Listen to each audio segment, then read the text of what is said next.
പരിചയമില്ലാത്ത നമ്പറിൽ നിന്നാണ് കോൾ വരുന്നതെങ്കിൽ നിലവിലുള്ള ടെക്നോളജി അനുസരിച്ച് വിളിക്കുന്നയാളുടെ ഫോൺ നമ്പർ മാത്രമേ സ്ക്രീനിൽ കാണാൻ കഴിയൂ. നിലവിലെ ഈ രീതിക്ക് പകരമായാണ് സ്നാപ്പ് വരുന്നത്.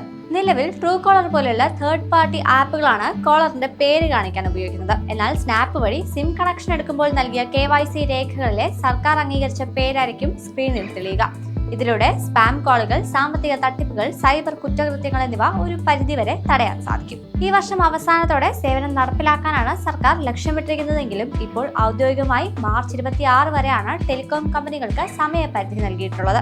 Vodafone Idea, Bharti Airtel, Reliance Jio പോലെയുള്ള പ്രമുഖ ടെലികോം കമ്പനികൾ നിലവിൽ പൈലറ്റ് പ്രോജക്റ്റുകൾ നടത്തുന്നുണ്ട്. ഒരു നെറ്റ്വർക്കിൽ നിന്നുള്ള കോള് മറ്റൊരു നെറ്റ്വർക്കിലെ ഉപയോക്താവിന് കൃത്യമായി കോളറിന്റെ പേര് പ്രദർശിപ്പിക്കുന്നുണ്ടെന്ന് ഉറപ്പാക്കാനുള്ള ഇന്റർ ഓപ്പറബിലിറ്റി ടെസ്റ്റുകൾ ടെലികോം കമ്പനികൾ പൂർത്തിയാക്കേണ്ടതുണ്ട്.